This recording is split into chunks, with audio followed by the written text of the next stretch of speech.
ఓ మిత్రమా, ఆగవయ్యా, ఆగు, వస్తున్నా వస్తున్నా వస్తున్నా. మిత్రమా, ముందుగా నీకు కంగ్రాట్స్. అరే, ఇదేంటి మిత్రమా, నాకంటే నీకే మార్క్స్ ఎక్కువ వచ్చాయిగా. నువ్వన్నది నిజమే మిత్రమా, నీకంటే మార్క్స్ నాకు ఎక్కువే వచ్చాయి. కానీ ఎలా? నీవు ప్రభుత్వ పాఠశాలలో చదివి 587 మార్క్స్ తెచ్చుకున్నావు.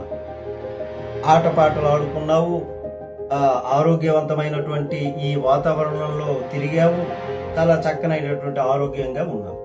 కానీ నేను చిన్నప్పటి నుంచి, అంటే ఎల్కేజీ నుంచి 10వ తరగతి ఇప్పటి వరకు కూడా ఈ 13 సంవత్సరాలు ప్రైవేటు పాఠశాలల్లో చదువుకున్నాను. అక్కడ ఈ 12 నెలలు కూడా నిద్ర లేని రాత్రులు గడిపానయ్యా మిత్రమా. అందుకే ఈ కంటి జబ్బు, ఈ కళ్ళద్దాలు. ఇప్పుడు ఈ కళ్ళద్దాలు లేనిదే నేను పుస్తకం తీసి చదువుకోలేను. అంతవరకు ఎందుకు, టీవీ కూడా చూసేటటువంటి పరిస్థితి లేదు ఈ అద్దాలు లేకపోతే. అట్లాంటిది. కానీ మీకు అట్లాంటి ప్రాబ్లమ్స్ ఏమి లేవు. మీ క్లాసులో ఎవరికో ఉంటే, ఒక 5 మందికో ఇట్లాగా కళ్ళద్దాలు ఉంటే పడితే పడవచ్చేమో. మిగిలిన వాళ్ళకి ఎవ్వరికి కూడా ఆ అద్దాలతో పని లేదు. ఈ కంటి రుగ్మతలు, అనారోగ్య సమస్యలు రావు. కానీ మాకుందే, క్లాసులో 80% మంది అద్దాలు లేనిదే బుక్ తీసి చదువుకునేటటువంటి పరిస్థితి లేదు. టెన్షన్లతో ఇట్లాంటి సమయం గడుపుతాం. అంటే మాకంటే మీరే గొప్ప కదా, 8 మార్కులు మాత్రమే ఎక్కువ నీకంటే. కానీ మిగిలిన ఆనందాలన్నీ, ఆరోగ్యము, అభివృద్ధి అంతా కూడా మీ దగ్గర ఉంది. అంతవరకు ఎందుకు? ప్రైవేట్ పాఠశాలలో చదివినటువంటి వాళ్ళకి ప్రభుత్వ ఉద్యోగాలు చాలా తక్కువ అంట. అదే ఈ కంటి జబ్బులు ఉన్నందువలన ప్రభుత్వ ఉద్యోగాలకి మేము పనికిరాం మిత్రం. ఆ కోటాలో కంటి జబ్బులు ఉంటే ఆ ఉద్యోగాలు ఇచ్చేటటువంటి పరిస్థితి లేదు.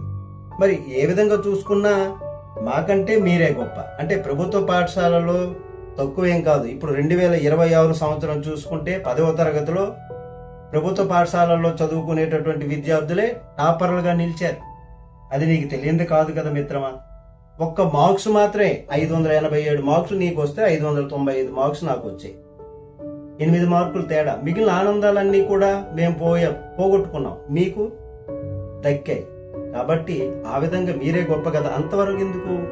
తల్లిదండ్రులకి ఆర్థిక భారంగా, అంటే ఈ 13 సంవత్సరాల చదువుకి సుమారుగా 5.5 లక్షల నుంచి 6 లక్షల వరకు కూడా ఫీజుల రూపంలో, బ్యాగుల రూపంలో, పుస్తకాల రూపంలో, టైల రూపంలో, షూస్ రూపంలో, ఈ ట్రావెలింగ్స్ అని, అదని ఇదని ఎన్నో ఖర్చులయ్యాయి. ఆర్థిక భారం కూడా మా చదువుల వలన పడింది. కానీ మీకు ఆ భారం ఏమీ లేకుండా చక్కగా ఉన్నారు. కాబట్టి ప్రభుత్వ పాఠశాలలో చదివిన విద్యార్థుల కంటే మీరేమీ తక్కువ కాదు, మీరే గొప్ప మిత్రమా. కాదంటావా?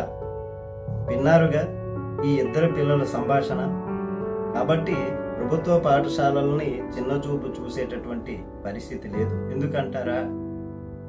ఆర్థిక భారం తగ్గుతుంది, ఆటపాటలు తగ్గుతాయి, అట్లాగే ఆ శారీరక రుగ్మతలు కూడా ఉండకుండా ప్రశాంతంగా ఆ మైండ్ కూడా పీస్ఫుల్గా పనిచేస్తుంది వాళ్ళకి.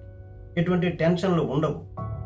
ఇంకా చూస్తే ప్రభుత్వ పాఠశాలలో క్వాలిఫైడ్ టీచర్స్ ఉంటారు, అవునా కాదా? వారు ఏ విధమైనటువంటి డౌట్నైనా క్లారిఫై చేయగలిగేటటువంటి విధంగా ఎడ్యుకేషన్ పరంగా వాళ్ళు అనుభవజ్ఞులు అయి ఉంటారు. కాబట్టి ప్రభుత్వ పాఠశాలలే గౌరవించాలి, ఆదరించాలి. అవే మంచివని కూడా ఇప్పుడు సమాజం కూడా చెప్తున్నది. ఇప్పుడు సమాజంలో కూడా ఇప్పుడు 2026 సంవత్సరానికి సంబంధించి టాపర్లు ప్రభుత్వ పాఠశాలల్లో చదివినటువంటి విద్యార్థులు మీకు తెలుసుగా.